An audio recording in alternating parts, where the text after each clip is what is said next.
Hi there, it's Polly here. So I have a couple of friends who, in their in their long and fruitful lives, have had some mobility problems and these sorts of things, but they're dyed-in-the-wool miniature players. One thing they're very, very clever at is finding games that don't need a ton of figures, because these people often cannot carry vast trays of lead and so on. That means they tend to concentrate on things like naval games and air games and so on that use some models. I had a really interesting introduction from one of these guys for a game, and this game basically has been cooked up on Facebook, and it's called Sonar, and it is a game of submarine combat. It's largely inspired by things like Hunt for Red October and so on, so it is a game of kind of Cold War period undersea combat. It's very, very clever. You'll use very minimal models. You'll need like 1 or 2 submarines.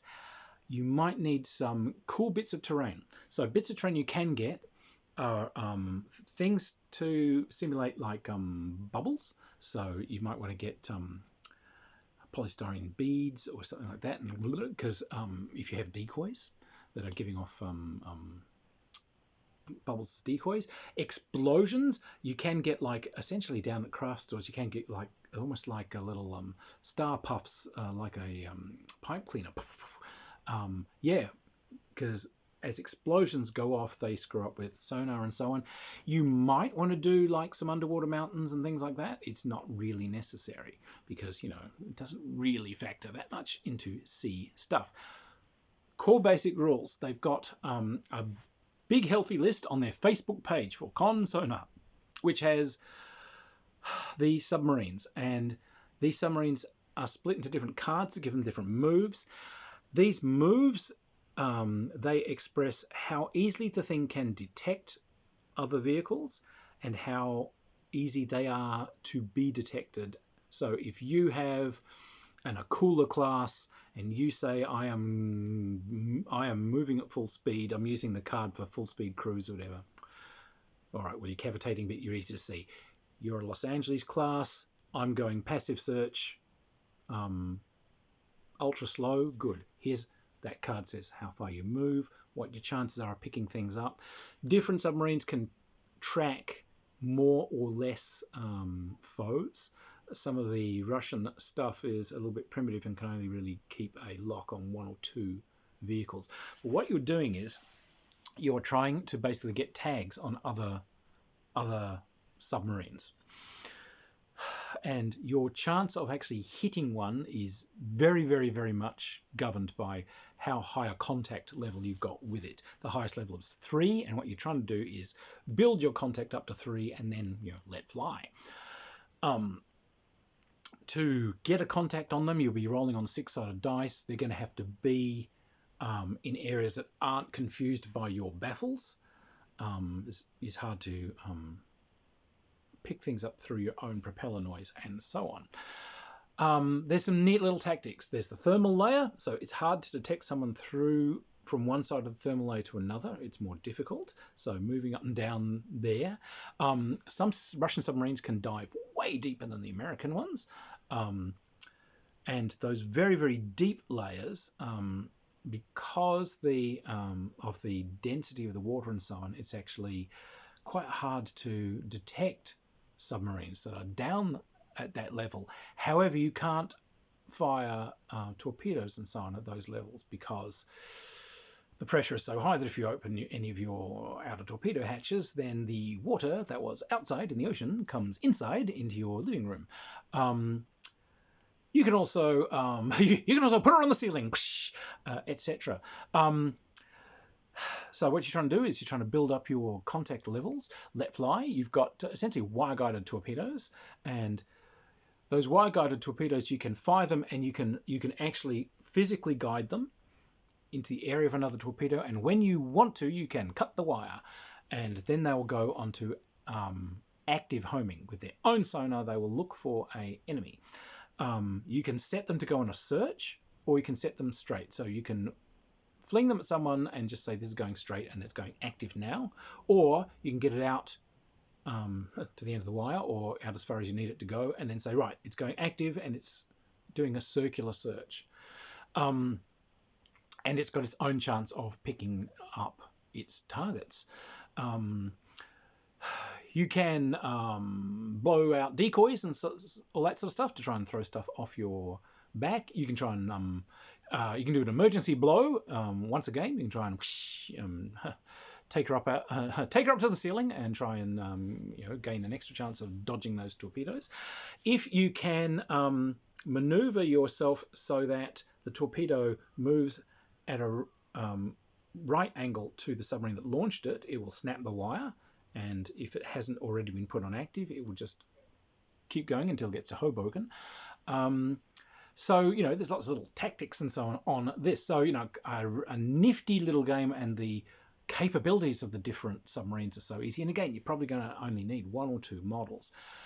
There's additional rules that brings in surface vessels and brings in helicopters and aircraft and so on. So you can have helicopters running around, and they can be dipping in sonar buoys, or they can be dropping sonar buoys. The surface ships are a pain in the bum because the submarines cannot communicate information between each other. Contact levels that submarine A has do not pass to your ally. But the surface ships are in constant communication. So helicopters dropping sonar buoys are communicating directly back to their mother ship, who can use that information to, fire a rocket that drops a torpedo that goes to active homing in that area, etc. So yes, they are annoying to have around. On the other hand, you tend to know where surface ships are, so you can go up there and shoot them. They got all the weird things in. They got the amazing supersonic Russian torpedoes. They've got different torpedo models. The double-hulled, really tough vessels take more damage than others. There's a series of charts that you roll on when you're damaged. You can take damage, and yes, she can start going down, and you can desperately be trying to essentially do damage repair to try and stabilize that. So you've got all that cool kind of drama that you get from that movie genres in there, very simply done on D6s and some simple little charts. Bigger and smaller submarines get kind of bonuses. Bigger and smaller torpedo types get bonuses. It's kept very simple, but this is a terrific effort. It's basically been concocted on a Facebook page. It looks remarkably pretty. There'll be these nice kind of dark blue tablecloths down, and there'll be 1/700th sort of submarine miniatures, usually on like a little clear pylon that they're moving around, little counter discreetly beside them to show what level they're at. I think they go down to about 8 or 10 different levels. The surface ships, I've seen them on like a taller pylon, sometimes with like a clear disc that they're sitting on, so they've made like a surface of the water. And the tactics are all there. As you put explosions and so on in the water, that starts screening ships from contact and lowering your level of contact.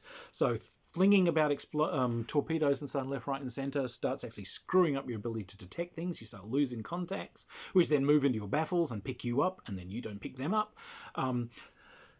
The thing can be played with sort of hidden initial placement or with decoys that might be vessels, and it's only as you get levels of contact that are higher you start to reveal that no, this isn't a submarine. Right, so you're whittling away the decoys to find which one is the real contact. You can put organics out there. I've seen people with just little toy blue whales and things like that, because that's another thing that can be giving out false signals. There's a ton of scenarios for this on the page.